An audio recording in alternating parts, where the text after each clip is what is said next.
And that's it for our news roundup here on France 24. It's time now to take a look at the international newspapers with our press reviewer, Elena Casas. Hello again. Morning again, Elena. Claire.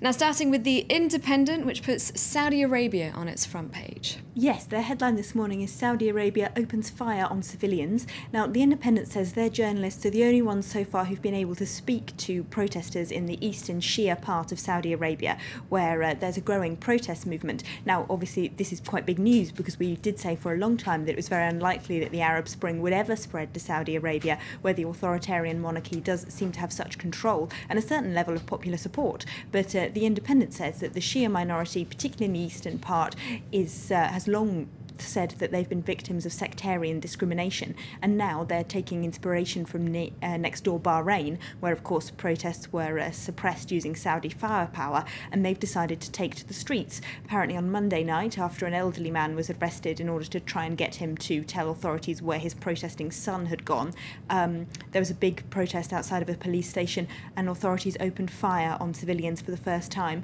The Independent isn't quite able to tell us if anyone was killed, but this is certainly a big development in Saudi Arabia. Moving on now to The Guardian, it's looking at Afghanistan as we get closer to the 10th anniversary of war there. Yes, the US and British bombing in Afghanistan started on the 8th of October 2001, so that'll be 10 years on Saturday. So there's quite a lot of commemorative reporting in today's papers. The Guardian, though, has got hold of some Ministry of Defence documents which have been classified until now, which reveal that the scale of civilian deaths in Afghanistan might be even greater than we already know. They found out there are 99 different military inquiries going on in Britain behind closed doors, so that's into 99 separate incidents in which British soldiers are alleged to have killed or injured Afghan civilians, 99 cases in which British soldiers could face criminal charges.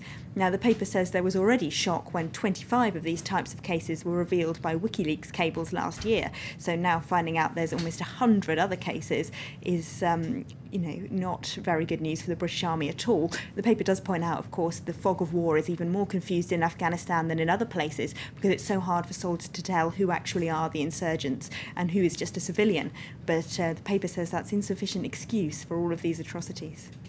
Now, the Dalai Lama was hoping to travel to South Africa. He was hoping to be there for Desmond Tutu's birthday party, but of course he was denied a visa. How has that being treated in the South African press? Well, they're not very impressed with the government. The South African Mail and Guardian quotes Archbishop Tutu himself, of course a former Nobel Peace Prize winner, who says that the current South African government is behaving worse than the apartheid one, because at least under apartheid one expected this kind of behaviour from the government, whereas the ANC, he says, was built out of people who fought the apartheid regime, and therefore they should show solidarity with oppressed people in Tibet instead of siding with China. Tutu says that the international community supported the anti-apartheid movement, so the South African government should support oppressed people elsewhere. And the paper's editorial is even stronger in its language. They say the government has become China's lapdog. It's so desperate for investment that it's rejecting morality and ethics. Of course, China financially is hugely important in that part of the world. Huge amounts of investments in South Africa. And the paper says the government is playing into the stereotype of Afghan governments as greedy and corrupt, willing to sell their morality and ethics to the highest bidder. So very strong criticism. Pretty hard criticism indeed. Now back to The Independent. They say Mexico is enjoying somewhat of an unconventional tourism boost. Yes, it's widely believed that the Mayans prophesied that the world was going to end on the 21st of December 2012. Archaeologists actually think that that's probably a misinterpretation, and they just thought that there would be the end of an era and a new era would be born. But the end of the world is a bit more dramatic, and there have been blockbuster films made about this and best-selling books. Now the Mexican Tourist Board is using it to launch a marketing campaign to attract back American tourists who've been put off by fear of drug trafficking and violence. Of course, that's not really a problem down in the south, where the most tourist resorts and Mayan ruins are, but it's putting off the tourists, so that's their new tactic, to encourage people to come to southern Mexico in 2012 to get a front row seat for the end of the world. And very quickly, surfing it making onto the curriculum in Hawaii. Yes, The Guardian reports Hawaii's state governor announced yesterday that surfing, because it's such a vital part of Hawaiian culture, should be taught to all high school children in school.